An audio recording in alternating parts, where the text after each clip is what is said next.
Hey everyone, welcome back to the Easy Hard versus Hard podcast, a podcast dedicated to helping you find the work that actually matters to you. Today, I have a very special guest. Tim Perreira is on the show. Tim is the co-founder of Integrated Man, a private community helping men master their inner game to live with clarity, purpose, and freedom. Earlier this year, he walked 3,007 miles across America to raise awareness for men's mental health. Through coaching, community, and speaking, Tim inspires people to face their fears and transform their lives.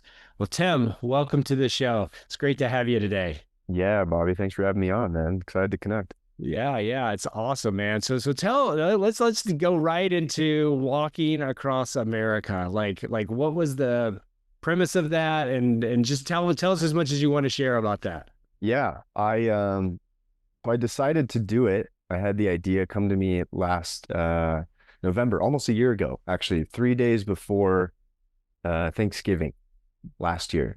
And I was about 90 days lead time from when I decided to launch. And earlier in the year last year, was a really interesting period for me. I had some things going really well with my own business, and I was living in Austin, and there were some things that were going well. And at the same time, I felt something under the surface was off, and I had already had experience with depression and doing what I do now, working with men in the mental health space and everything.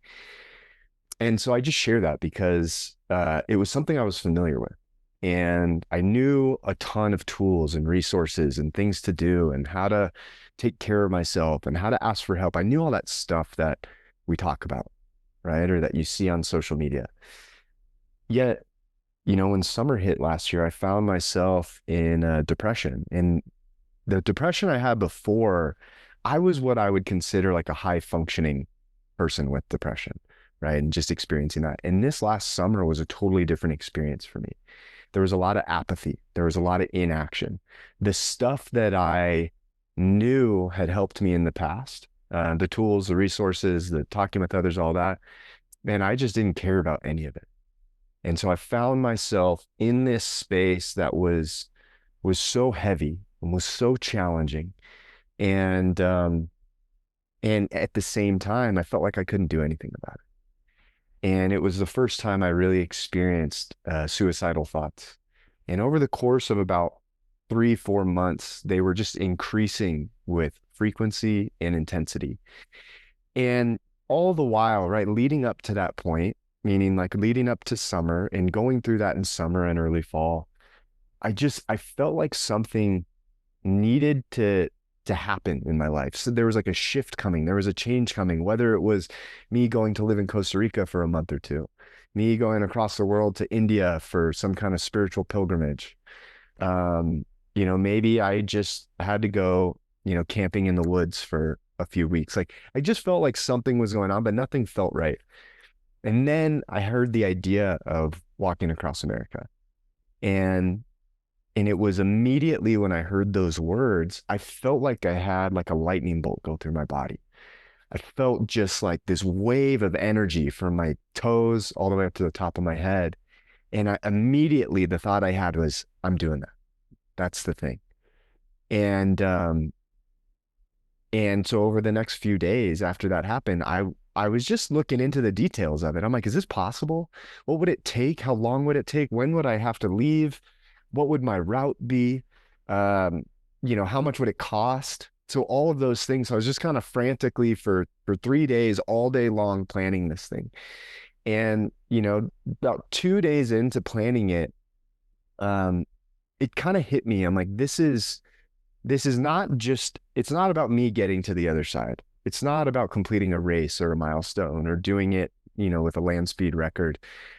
What I really wanted to use it for was a spiritual practice of my own, right? To take that time, the 5, 6 months on the road, to be with myself, to be with my thoughts, to not have things like, music or podcasts or audiobooks or anything, going on in terms of inputs in my head, and instead use it as a walking meditation.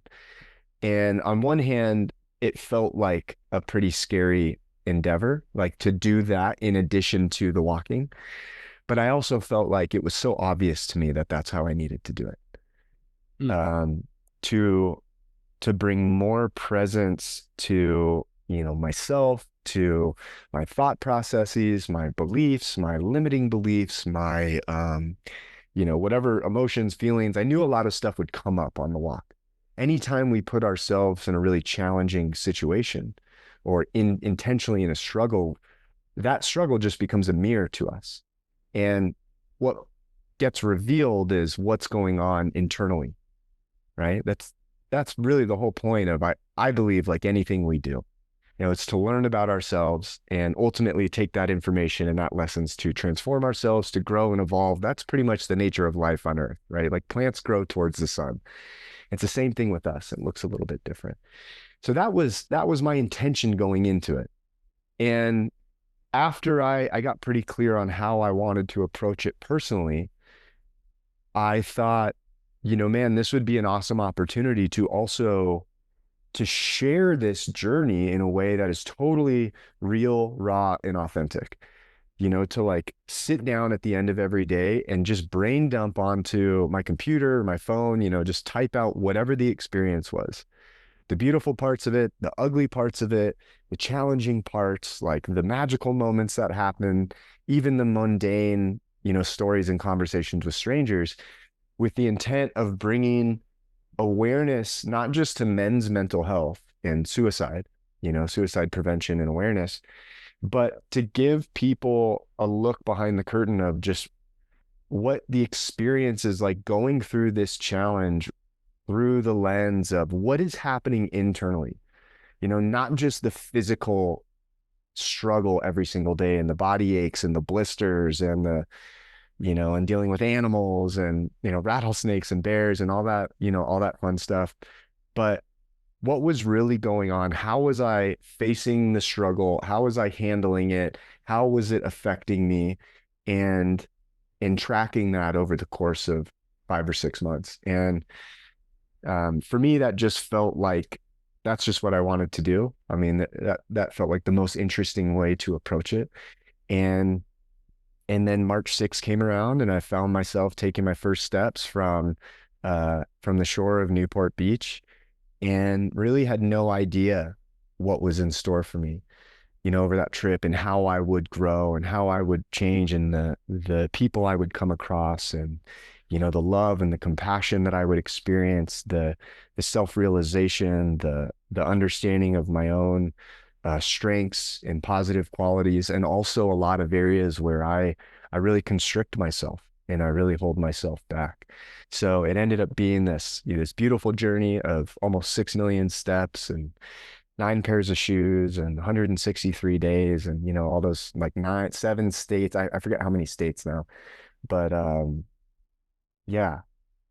Uh, that is, I mean, the story in itself is amazing, and then the mental aspects of it is really cool. But one of the first things I'd like to explore is, so you said you heard about this, like did someone just mention it, or did you hear of someone else who walked across? How did you come up with this idea? Yeah, I was on I think I was just on Instagram and it was Mike Posner, Mm. recording artist and songwriter, and to be honest, I had never heard of him. I think I had heard 1 or 2 of his songs, but I'd watching this video of this guy who I'd never seen before. And he was talking about, I think it was 2019, how he had maybe lost his dad that year. He was going through a really hard time. And he said, my walk across America changed my life, something like that. Oh, wow. And it just hit me in the face when I heard those words. Yeah, yeah. I heard it said once that God doesn't put something in your head if he doesn't want you to do it. So and another Yeah. really fascinating thing about this story is you took action. You said 3 months. I mean, Yeah. that's unbelievable. I mean, I encourage people all the time to stop thinking and start doing. And you're like the poster child for that. I mean, why didn't you start sooner? No, I mean, three Yeah. months. I mean, that is amazing to walk into that journey. So what prompted you to do it so quickly and just get out there and do it, just to not stand in your way, or what was? I think I was just in a rough spot. And like I said, I mean, that year I'd been seeking something. I had been exploring all of these other ideas. I actually ended up going to India and Mm. doing that trip. And it was amazing and great. And I sensed it wasn't the thing. So I actually got back from that India trip, and it was about 10 days later that this idea, Oh, wow. happened. And so, it was just perfect timing. I was looking at, okay, well, how can I make it through the Southwest that's not in the summer or not in heat? And how can I make it through the Rockies where it's not snowing? Like, what does that look like? And my lease happened to be up and living in Austin at the time at the end of February. So that timing was perfect. And, since I was in that, a couple things, like I was in that state of seeking. So I was ready. I'm like, why do I need to delay this a year when I feel, I'm feeling how I'm feeling? And then the emotional wave and the rush I had hearing that idea, I was like, we gotta get going with this. We gotta at least use that wave as momentum to start planning it. And then through the planning process, it was clear. And 90 days was, I didn't do a crazy wild amount of training. And really the training is, just to go out and walk and try and condition your feet and try and get some calluses built, which didn't really happen for me until 2 months into the walk. But that's yeah, that's really what spurred me to just take immediate action. Yeah. Oh man, that is so beautiful. And, you think of all the small changes people are trying to make, and they give themselves so many excuses. I mean, and that's so massive. And you just went out there and did it, and throwing yourself into the wild, literally, Yeah. is oh man, that is so crazy. And you did this whole thing, your walks with no music, no, just your thoughts. Yeah. Oh, Yeah. one of my inspirations in the weight loss I went through a few years ago was David Goggins, and he says, "What are you going to do when the music stops?" You didn't even give yourself the option for the music to stop. You Yeah. you started where it stopped. Yeah. What do you think that did, for your psyche, and like walk us through like how that evolved over time? Because I'm sure there were days that were like really high, days that were really low. Yeah, definitely. Yeah. Yeah. Well, my whole like journey into this space started in 2020. I had a tech sales career. I was in leadership. I was doing really well. And also on the inside, I was going through about 3 or 4 years of depression. And I got to this turning point, this rock bottom point. I ended up getting fired from my tech job and was really questioning. I was at a crossroads for life, questioning what I was doing. My performance at work had been declining over the few years. I just wasn't into it. But I kept trying to like find a better tech company or make more money or live in a sexier city or things like that. And in that process, kind of at that turning point for me, there was a quote I heard that was just a major light bulb moment. And it's commonly thrown around, but it's the idea that everything in life is neutral and only our mind creates meaning, good or bad. And so we are the ones creating that. And what that did for me is it flipped how I viewed my life in the world completely upside down. Mm. I had been looking at the job, the money, the city, the girlfriend, the car, the whatever, all that stuff is like trying to balance all these plates perfectly so I would feel okay on the inside. And what this quote did is it just held a mirror up to me and it showed me all of that stuff has nothing to do with you and how you feel. That is all happening within. And so that started me on this path of really taking interest in how the mind works, how the human experience truly, truly is. And the nature of it, how most people go around living is thinking it's from the outside in, that I feel how I feel because of something that happened to me. And it became so clear to me that it's the reverse and that we create our lives from our internal state. How we react to things outside of us is only happening within us. That's it. That's the easiest way to frame it is two people can go through the same exact experience, circumstance, and have totally different reactions and responses to them. Yeah. And so I knew that going in. And so what I wanted to do is just like turn it up to level 10 on this walk, because I knew any challenge that I faced on the walk was going to be exacerbated or caused by what was going on inside.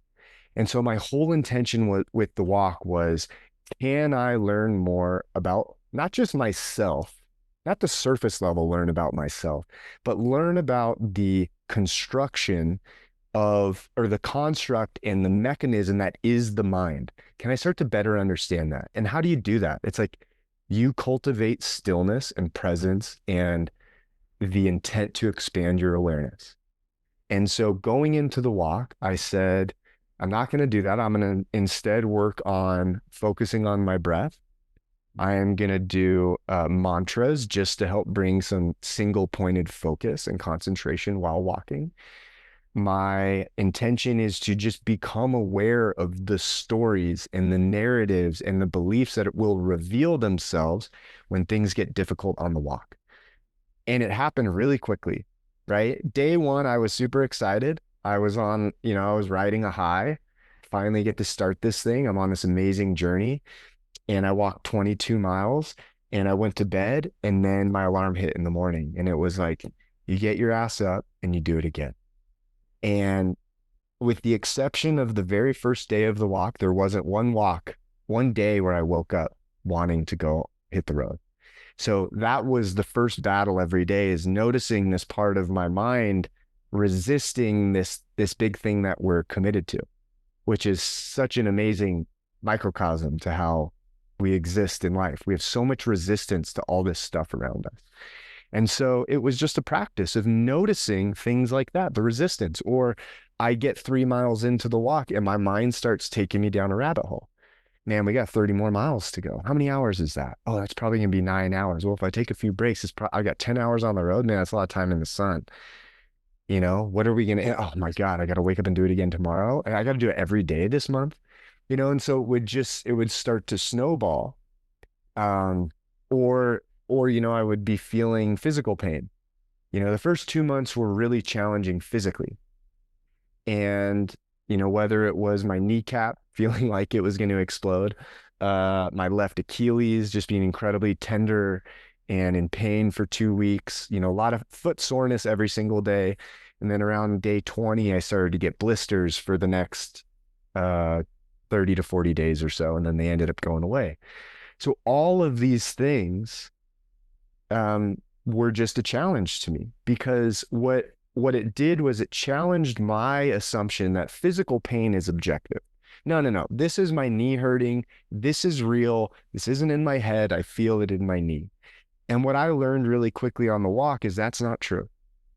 And the power of the mind to overcome even physical injuries and physical discomfort. I mean, I know that's a big thing that Goggins has talked about and really embodied more than talked about.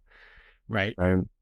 And so, that was one of the biggest lessons for me kind of in the first chapter of the walk, was the power of the mind.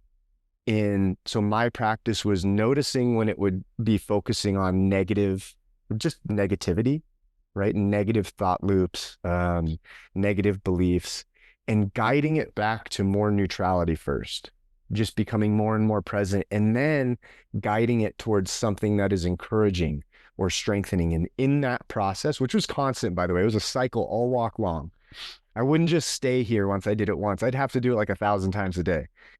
And I would notice my physiology change, like my pain sensations in part of my body would completely dissipate and go away. I would go from limping, thinking like, man, this is bad. I might have to take tomorrow off or take a couple days off, to, that pain being nowhere to be found. So that was really the intent, and a few ways that it started to show itself early on. Wow. I mean, you hear the power of the mind over the body, but you lived it to an extent that none of us will. And it was interesting. You said not one day you wanted to start walking. So there wasn't one day that you were excited about. Just day one. Well, and just day one. Day one and the last day. Yeah. I can only imagine. And that mental fortitude. I talk so much on this podcast about taking action and stop thinking and doing. And you've embodied it probably more than anyone I've ever talked to, because what you had, I mean, how many times would you say during that 6 months did you want to quit? It's such an interesting question. And I've had some people ask that. I never had the thought of quitting.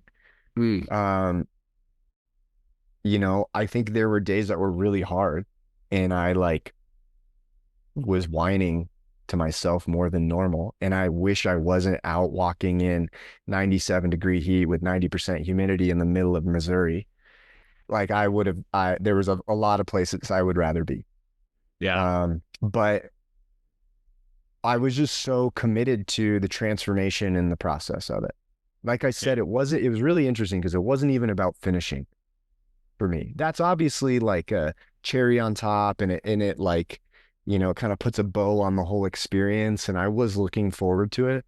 But for me, I knew like that thought is just another challenge. It's just another thought. That's all it is. And so it became a process of recognizing that just for what it is, not getting lost in the detail of the thought wanting to quit or it's hot out or whatnot, but just seeing it. Oh, there's a thought. And you know what? That thought is not serving me. So let me get back to my breath. Let me get back to this.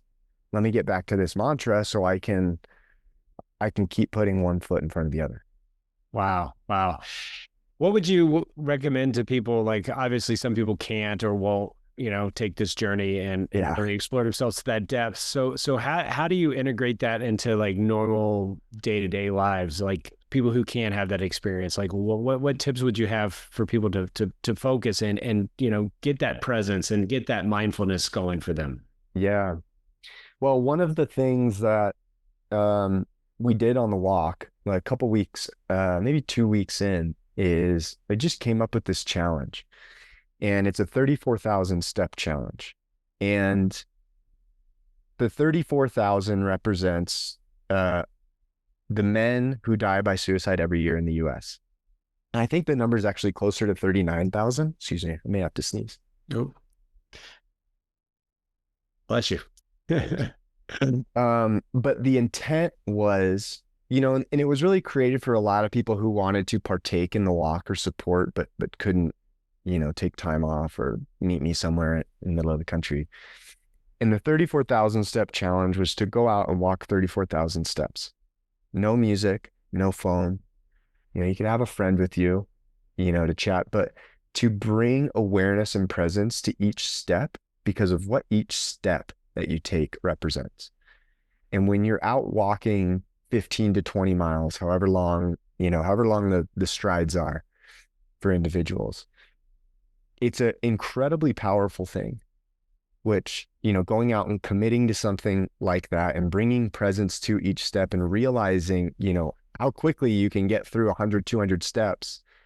And each one of those represents a life. Okay. And so that is a practice of, I think it's a beneficial practice because you're combining movement with presence as opposed to something like sitting, in meditation, maybe a more traditional type of way of expanding presence. But a lot of the feedback I got from people who did that was, man, I noticed so much more than I ever have before. I walk the same roads, I walk the same path that I have for often like decades, if they're in neighborhoods they grew up in, or maybe they lived in a place for a year. And it creates such contrast, meaning that experience juxtaposed against how we typically go and walk around in life. Headphones on, phone in hand, distracted. Oh, I got to get to where I got to get to. And this instead invites people to just be where they are, Mm. to be with the steps, to be with their breath, to be with the pain that comes up, to notice the sky, the leaves, the crunch of the leaves under their foot, all of that stuff. And it can be really, really moving. Had a lot of people who actually started like crying on the walk because of how powerful it was for them. Oh, that's true. That's truly amazing. The whole concept. Someone told me one time when I was depressed myself, they said, it's okay to not feel well, but you need to be well. And I think for me, I like the physical exertion as well because it strips me of all the, I don't know, the phone, the media, whatever distractions around us, the cars, the job, whatever. And you taking it to that extreme, I can only imagine because I've never done anything close to that in a feat, but I've had those revelations on longer runs, longer walks, Yeah. heavier lifts, those sort of things. And I wish I had known that when I was, in my 30s and really dealing with depression, because I went the opposite way. Everyone was telling me, "Oh, be kind to yourself, take time off," and that led to doing nothing, which allowed my mind to just go crazy.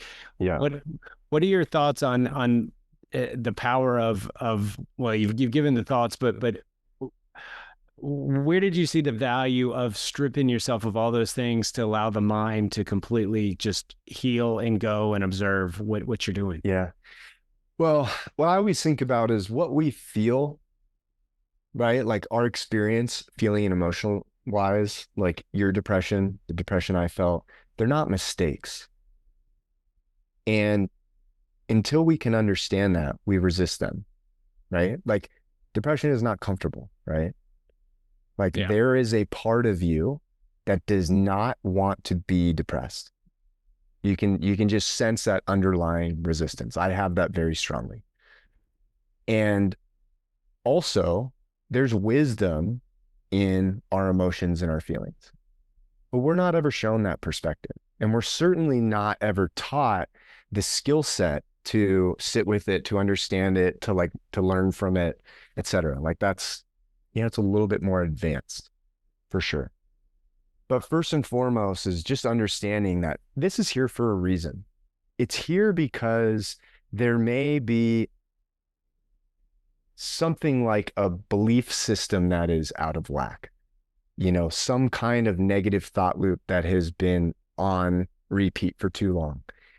I always come to the term misalignment. There's misalignment. We, especially in this Western world, we have been conditioned to perform, to succeed, to acquire, to accumulate in order to ...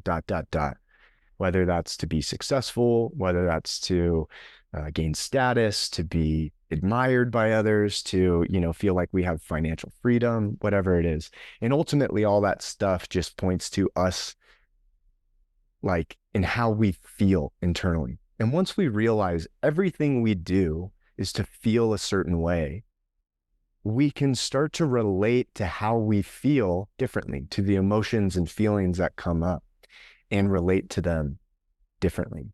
And so one of the biggest, I guess, breakthroughs for me, one of the things that helped me most is creating more of a space of acceptance in whatever is, whatever I'm experiencing. That doesn't mean I'm going to feed depression and, just kind of wallow in it. Instead, what I want to do is allow myself to just be in it and remove that resistance to it. Because what I found is when we allow that, like the feelings and emotions we have, again, there's wisdom in them. And so they're there for a reason. They want to move through us. They don't want to stick around forever. And so there's something for us if we approach them from a state of inquiry and curiosity and start to expand our awareness around the thing we're feeling, what it feels like in our body, what it feels like, the weight on our soul, where we notice it most. Is it mostly up here in our head? Is it in our body? What it's doing to our energy? Like really getting to know it on a level, which is pretty counterintuitive, especially for men. We don't want to deal with that shit, right? We want to suppress it and we want to numb it.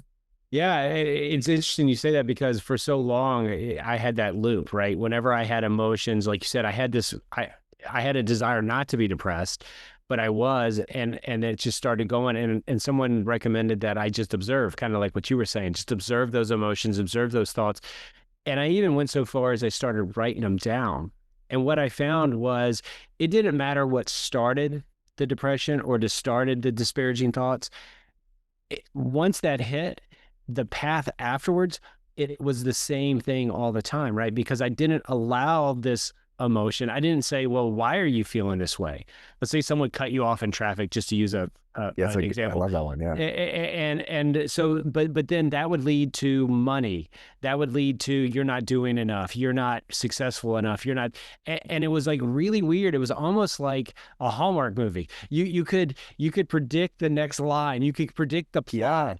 But for so long I let it go, and what it was going longer and deeper and more, and this separation, you've changed my thinking in a lot of ways about the emotions, because I found that emotions lie to me most of the time, right? It's there, and so I was dismissive of it, and I never Yeah. thought of it in the way you said, to sit there and really, like, I know I observed it, but I don't think I've really deeply observed it and tried, you had that experience. So that's so cool. The difference is, Bobby, like there's a subtle distinction, and it's the difference between analyzing it. Most men are stuck in the neck up, stuck in their head, right? Right. We want to fix everything. We want to fix it. And so we analyze it. We try and find the answer. We try and find the root cause. And that's not what those things are asking of us. They're called feelings. Right. So what do they need from us? They need to be felt, not to be analyzed, right? And so they just need to be, and this is kind of where the skill set comes in that we have to work on, being able to bring presence to it, just being with it like we would a child that's upset. Right? You wouldn't come into it, a 3-year-old just screaming and crying in tears. You wouldn't be like analyzing and trying to rationally give this kiddo ways to feel better, or, try to kind of talk him out of his pain with a logical explanation. It's like, no, you get down on a knee and you give him a big hug and you say, yeah, I'm here for you. It's okay. It's the same thing that these parts of us are asking. So it's not the analysis. It's not thinking through things. It's not even figuring out why it's there or not. In reality, for the most part, we don't really know. They're complex. That they happen because of so many different, like depression is a great example. Depression isn't because of one specific thing. It is complex, and there's so many factors to it, right? So whatever it is, that emotion that is present for us or feeling, the way that we work through it is to actually think about going from our neck down and noticing it, bringing presence to it, actually feeling it, potentially seeing where we feel it in our body, maybe giving a name to it. Is there a color? Is there a shape? Is there a texture? All that kind of stuff can just help us get more familiar with it and out of our head of this analysis. Because to your point is like perfect point, that creates the loops. Yeah. Yeah. And those loops, you just get stuck in them. You never address the problem or the feeling, like the emotion that you had. That's interesting. So what, how do you help get someone over that? How would you recommend to someone to actually like deal with the emotion? I like your analogy of the small child, but because we're grown men, we're not going to treat ourselves like a child most of the time. Do you recommend treating yourself like a child? Yeah. Oh, you do? Oh, okay. Yeah. Okay. Like treating yourself like, for one, a best friend, right? Yeah. That's one of the things. If you have an inner critic, right, we feel like overpowering that or shutting it up, or, I just can't get this out of my head. And the way we actually work through it is counterintuitive. We bring love and compassion towards that critic, towards that voice, which again is very counterintuitive for men. Yeah. But I think it's some very basic traits or skill sets that help with this first and foremost. The first one is discipline. So being disciplined in some kind of practice. Okay. But also we need to cultivate awareness, self-awareness, awareness of our thoughts, awareness of our beliefs, awareness of our own patterns, bringing the unconscious to the surface so we can start to see it all, which is a lifelong endeavor, to be honest. It doesn't happen in a meditation session or anything like that. That is something that is going to continue, but also stillness, awareness, presence, stillness. And so some of like the tactical things when I work with guys, what I have them do is in the morning, I actually have them take a cold shower. And I know now it's really like buzzy and social media-y, but this was one of the things that really helped me when I was going through depression for the first time, because it got me out of my head, for one. Yeah. And it forced me to be present with the experience of the struggle, which with the cold. It showed me that most of my struggle with cold showers came from my thoughts about the cold shower, not the actual cold. It was the fear, it was the anxiety, it was the story that I don't want to do it. Buddha talked about that being the second dart. The first dart being the experience, the cold of the water. And most humans get trapped in the second dart, which is the thoughts about the experience. And so something like that, to learn how to be present and be calm and develop stillness and groundedness while the stuff around us is not ideal. Whether it's we're sitting in traffic, we're in an argument, we're just maybe sitting in heat somewhere, we're in a cold shower or a cold plunge. And in that moment, bringing our awareness back to one thing, and that's our breath. And so the nature of that shows us how to be present and to use a tool like the breath. So there's just so many benefits outside of the, like the dopamine and the norepinephrine and all that stuff that gets activated, all the Huberman stats and whatnot. To me, it's about so much more than that. Okay. The other things are sitting in silence. You could think of it as meditation. You could even think of it as doing breath work. The name doesn't matter so much, but it's sitting in silence with intent to bring your mind back from your thoughts, to notice your thoughts as they are, let them go, and then come back to center line. And that is another practice of really tuning in with your true self, which is just awareness, which is presence. And in that process, you realize, I'm not the thoughts that come up. I'm not this story. Oh, look, here's another story. You see this critic coming in here from left field telling me I'm a piece of shit. Yeah. Coming up, like you said, like you can start to predict them, right? Oh, I've heard that story before. Well, if you're aware of the story, that must mean that you're not the story. And so it's this art and this practice of just being more present, being more here in our body, getting our center of gravity from up here, all the urgency and anxiousness and, checking the news and stocks and Twitter and all this stuff, and just being where we are. Okay. And the other thing that I would have guys do is start to write in the morning. Mm-hmm. So I have guys do a mental check-in or a physical check-in, just what they notice in their body. That is a brick that starts to build a foundation to tune in with emotions and feelings like we just talked about. So every morning we wake up, what do I notice in my body? Where am I feeling anything? It's not rocket science. Like it's as simple as it sounds. And then going, do I feel anything today? Is there any emotion that's present? Am I excited? Am I kind of sad a little bit? Am I just like anxious? Just note it. And then what's going on in my head when I woke up? Is there a thought loop that's going on? There's a stat that we have 40 to 60,000 thoughts a day, and about 90% of them are the same. Yeah. And so the more that we can practice tuning in and attuning to ourselves, attuning to our experience, the beliefs, the inner critic, the thought tracks, recognizing that we are not that, we are the being that is being aware of all of that, it slowly starts to create a little bit of space between us and them. And so back to what you said earlier about the inner critic, and I don't know if I can really talk to it kindly or treat it like a little kid. It's hard when there's no space. But as we start to create a little bit of distance between us and it, we relate to it differently. Mm-hmm. And that is like the fundamental foundational practice. Like when I start working with guys, when they join our program, it's like, these are, this is like dribbling. We're going to practice dribbling for a while, and you pretty much never stop practice dribbling. But these are the core skills that are so simple and, so overlooked.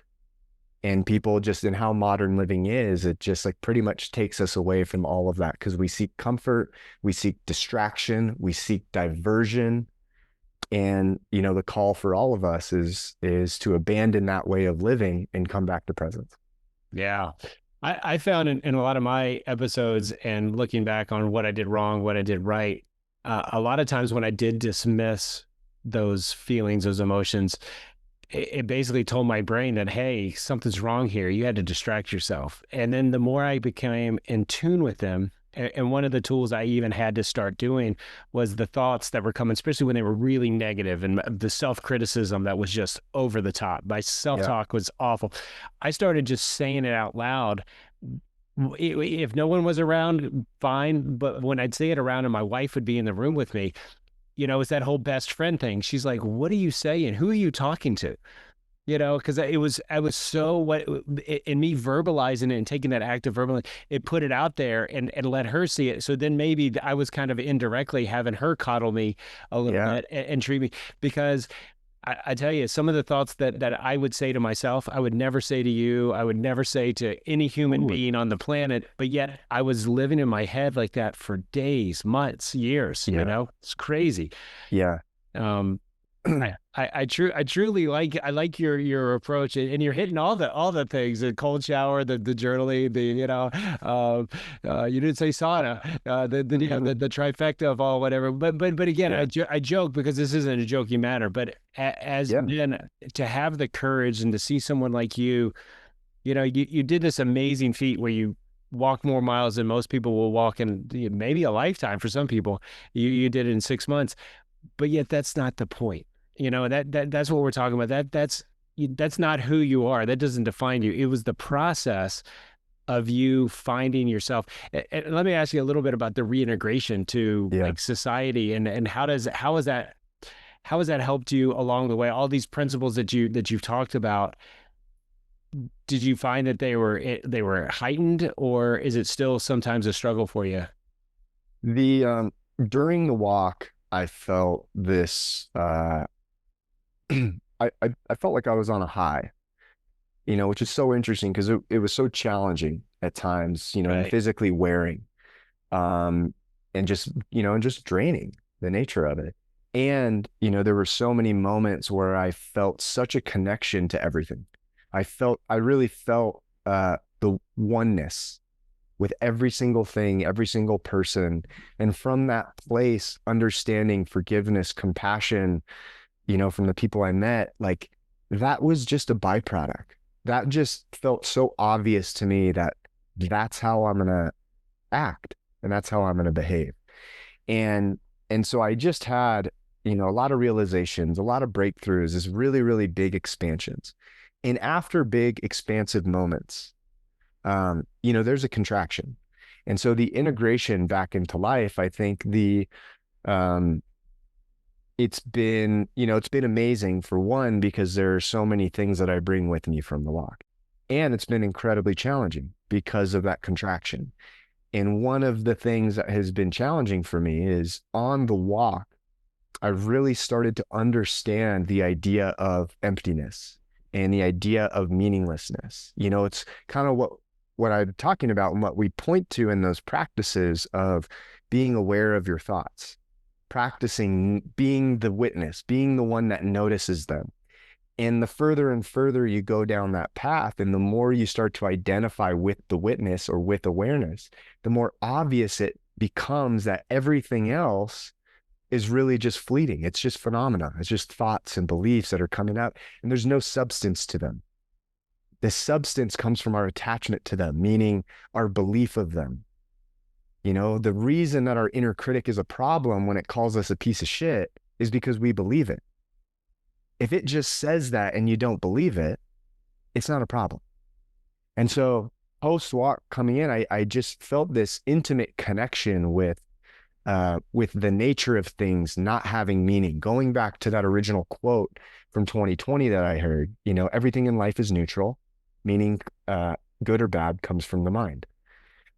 And so sitting with that and seeing the truth of how inherently nothing has meaning, nothing at all. It all comes from our own perception. It all comes from within us.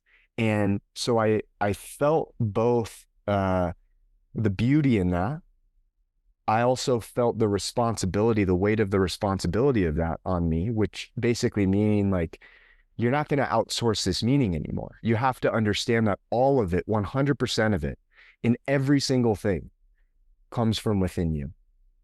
Right. And so I was kind of ping-ponging between almost like a nihilistic view, well, nothing has meaning. What do I care about? And then, yeah, but don't you see it's a blank slate? It's a blank canvas. It can mean anything. And so, the last 9 or 10 weeks or so since the walk has been this process of sitting with honestly really big things like that. And it's been challenging. And, those aren't the type of things that you just kind of force your way through, right? It wasn't like I pick up a piece of paper and I decide what things mean to me. It was instead finding answers within, seeking clarity. And for me, clarity is a byproduct of stillness, and kind of stilling the mind and just creating a space for clarity to emerge.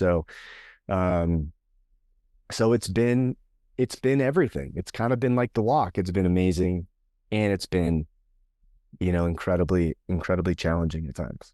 Yeah, and that's encouraging for people to hear because you're not going to fix it, right? And meaning changes could change daily, could change hourly too. Like what something means to you now may be different in 5 days, 5 minutes, right? Yeah. And that coping mechanism to adjust to that, I think, is very, very powerful. I heard a great quote the other day that kind of piggybacks on some of the ones you said. I wrote it down here. It says, "Nothing is miserable unless you think it is so." And it goes into that whole thing, like the misery that I experienced in my darkest days was only because I thought it was that way. Nothing around me demonstrated that misery. It was all in between my ears. It was all the way I addressed my thoughts. Yeah. And I think it's so beautiful because, again, while I'm on a road to recovery and the depressive episodes are becoming less and less, they're still there. And I have to Yeah. remind myself all the time of everything you just talked about, everything that I've learned. It is an ongoing process. I mean, Michael Jordan didn't win every basketball game he played, but yet some would say he's the greatest of all times, right? Whoever your greatest is, I'm not. Yeah. So, and so he had to learn from that, just like we have to learn from our losses too.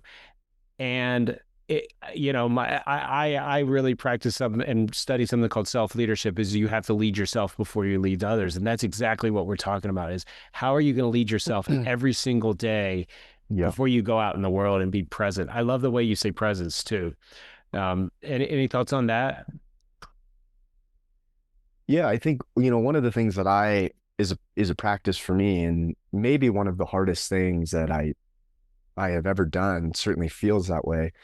For one, first of all, is recognizing that if you look back at all the points in your life where you learned the most, where you grew the most, they were all forged from struggle of some point, right? Yet what our mind wants is ease, comfort, predictability, certainty, the known, right? And so we're really in this position of that's what the mind wants. That's how it's constructed. And human nature is the total opposite of that. And so here we are in the middle. Are we going to be intimately connected with the nature of the human existence? Or are we going to get caught in the mind drama of it all and keep seeking certainty and comfort and safety and predictability and familiarity? Right? That's really the thing that causes a lot of suffering. And so what I have really been working on is, and I understand that. And oftentimes it's, in hindsight, it makes total sense. I'm like, oh, I'm so glad I went through that. But it's way more challenging in it. Yeah. Right. And so what I feel like a big practice is for me right now is when I am in the struggle, can I have reverence for it? Can actually a part of me enjoy it? Not in like a sadistic way, but Right. just a small part of me recognize on the other side of it, the flower is going to bloom. Right. There's something there. And that's incredibly hard. Yeah. Yeah. I love how throughout this conversation you use the word struggle, whereas I know myself on my path, I thought I needed to suffer. And you just said, like when you're in the struggle and you let yourself overtake, that's where the suffering happens. And I think suffering is not the answer. And you'll see it on social media. You'll see a lot of people, oh, we got to suffer. Well, comfort is one thing. struggle's another, but suffering is the extreme of it. So Yeah. I encourage everyone, you don't need to suffer, because suffer is exactly what you and I went through. We allowed ourselves to suffer because we didn't allow ourselves to struggle. Yeah. And I think the human mind is here. It's designed to protect us, right? Like you said, it wants to struggle, and that's how it gets better. That's how it reprograms itself and gets better.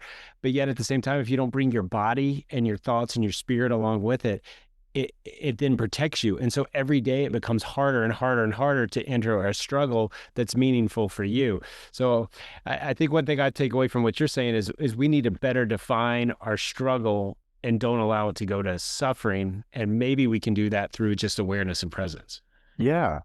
Yeah, it's a great, I mean, I love that frame, and I love the distinction between those two. And one idea I like trying on, I think of like all these different frames or ideas just as hats to try on. And if they don't resonate with somebody who's listening, that's cool. That's, I think, how we should approach everything is like, take what works, leave what doesn't for you. You have to trust your own heart and what resonates with you. Yeah. And how I think about it in a way is really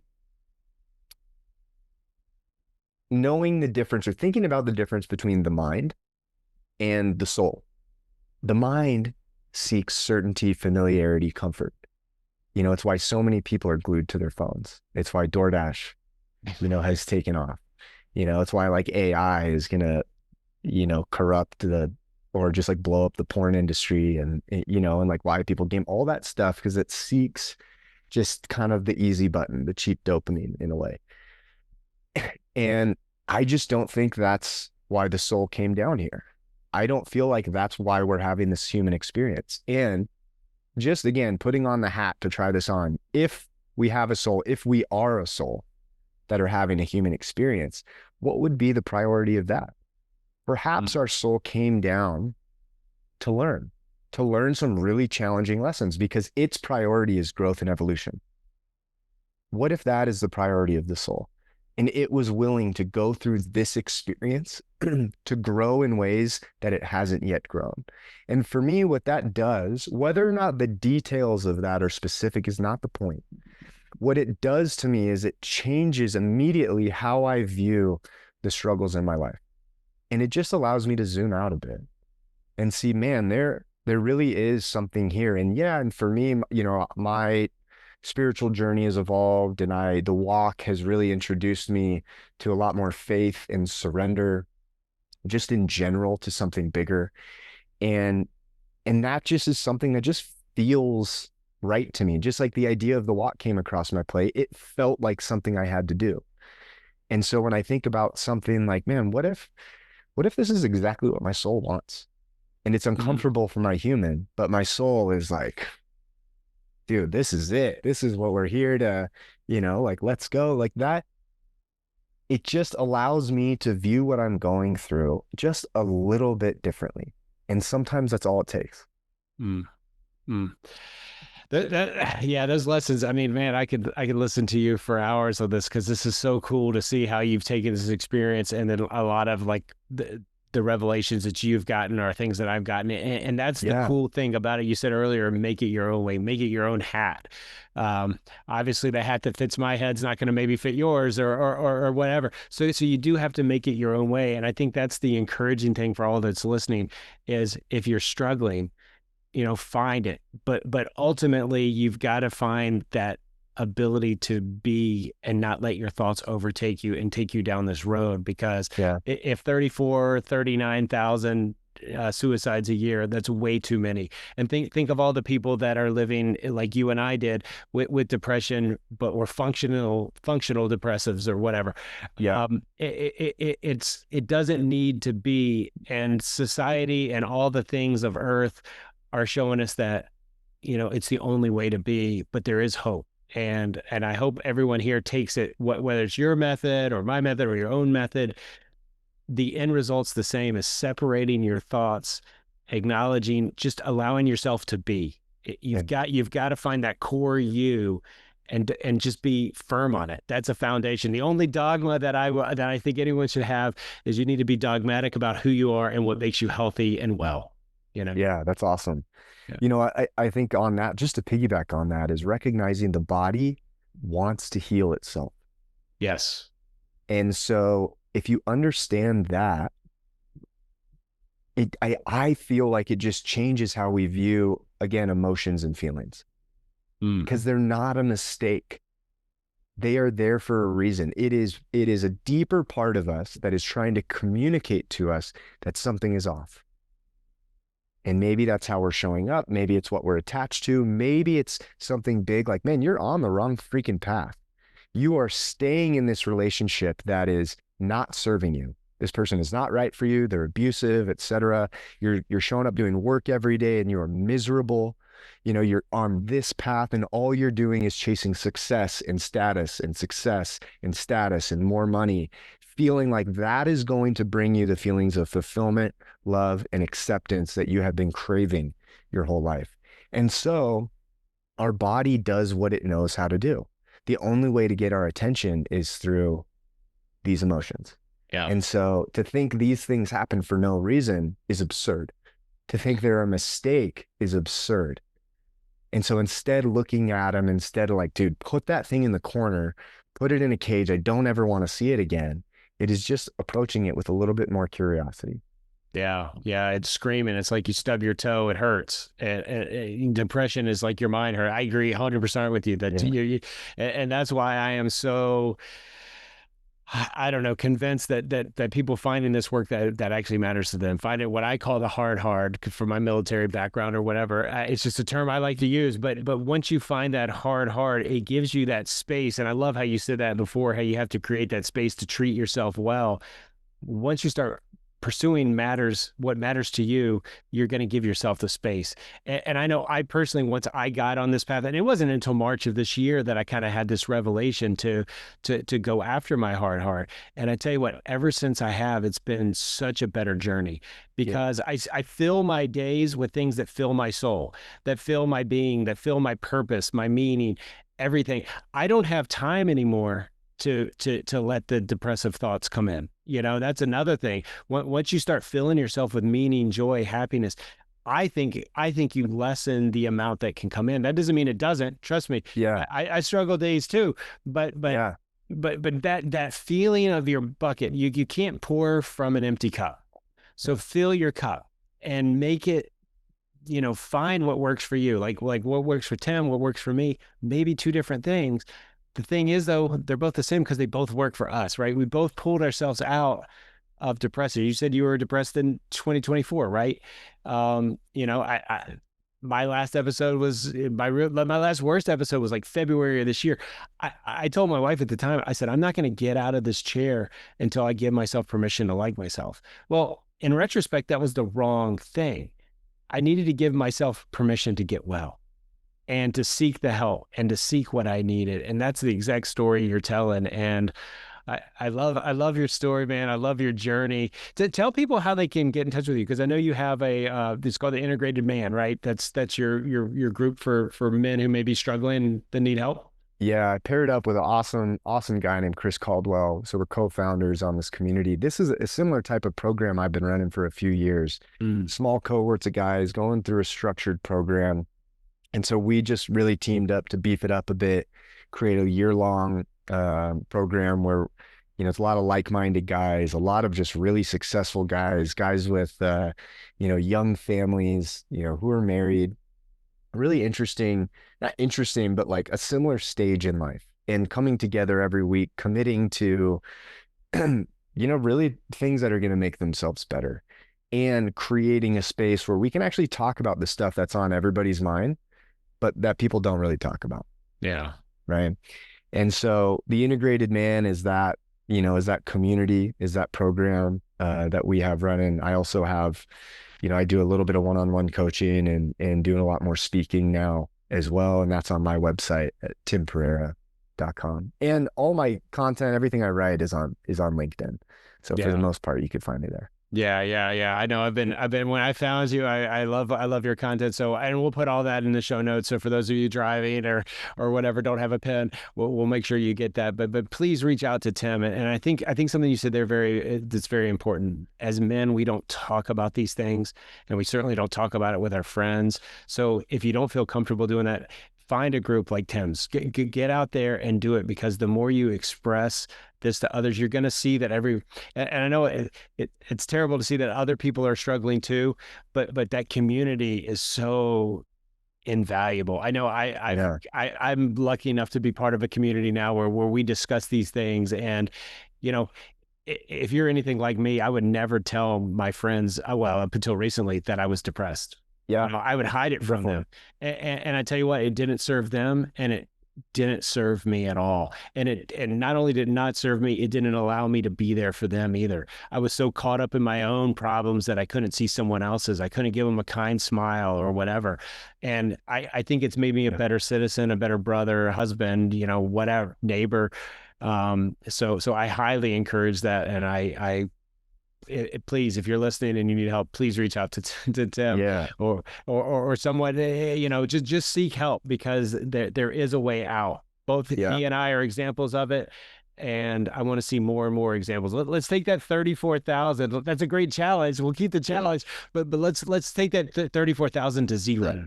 And it starts with all of us, right? We can all do our part. Yeah. And with the group too, I know the hesitations around it, and what I like to tell guys is, I'm like, this isn't it's not a talk therapy group where everybody sits around and talks about their problems so much. We teach guys how to skillfully understand themselves and process what they're going through, so they're not afraid of it, and create a space where they're not afraid to just name it. And that's a skill, and not everybody that you encounter is going to be able to handle you sharing with them. But that's not a reflection of you. You are just a mirror to them. So that's just a reflection of what's going on in their own world. And through this process of working on yourself, there's a quote, it's one of my favorites, Ram Dass is like, the best thing you can do for me is work on you. And the best thing I can do for you is work on me. And, what my path has told me and really taught me and shown me is that the more I understand about how I work, and the nature of the mind, and how, like, the construction of emotions and feelings and all of that inner architecture, the more I just understand the makeup of that, the more I connect to other people naturally, because I understand what they're going through. Maybe the details are different, but the overall structure of it is the same. We're all going through the same thing. Yeah, that's absolutely beautiful. That's absolutely beautiful. And that's my hope and prayer for everyone listening. Find that, and be the person. I love that quote you said. I'll have to look that one up. I don't think I heard that one before, but yeah, work on yourself, because if you can show up for yourself, you can show up for others. Self-leadership, whatever label you want to put on it, it's there. But ultimately, we've got to be us. Well, Tim, I know we're kind of getting close on time. Is there anything else you want to wrap up? Any final thoughts on your end? I don't think so. I think we covered a lot. I think if guys are looking for anywhere to start, I think of those 3 things in the morning. Start the day, get up, cold shower, don't look at your phone, sit in silence for 10 minutes, just breathe. And then don't be afraid to get out a piece of paper and write whatever is coming up for you. Beautiful. Beautiful. Yeah. Yeah. Well, I'm not a big fan of cold showers, but tomorrow morning I will take one, and I will take your advice on all those. I already do the silence part, and the journaling or the writing it down. I think is very valuable, especially when you're in my darkest times, because you write slower than you think. And so it causes you to stop and really be conscious of what you're doing. And I think I used to think journaling was all woo woo and just kind of the buzzword of the day, but really, and it doesn't have to be structured. Like you said, just write what you feel. Like, my toe hurts. Just writing the fact that your toe hurt, maybe it'll stop hurting, or maybe you'll explore other things that's really the cause of that.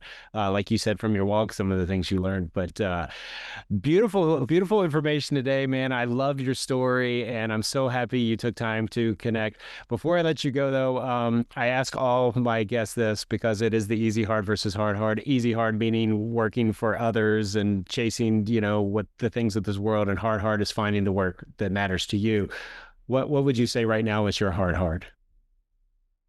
Is reestablishing meaning in my life with intention, and sitting with, like I was sharing earlier, the meaninglessness of everything, and how amazing and how painful that has been, and allowing that process to unfold. And I'm learning I can't force it, you know? And so that's probably the biggest thing right now. I love it. I love it. And I wish you all the success in that. And I thank you for all the content and for the example that you provided and, inspiring me. And I've learned a vast amount today. The way I approach everything, the way I've thought about some of these things, you've really opened my mind. So thank you. And I hope everyone who listens benefited from it too. So I really appreciate your time. Yeah, thank you. Yeah, and thanks everyone for listening. As always, I'm Bobby Shelton. Until we talk next time, keep chasing your heart hard and find the work that actually matters to you.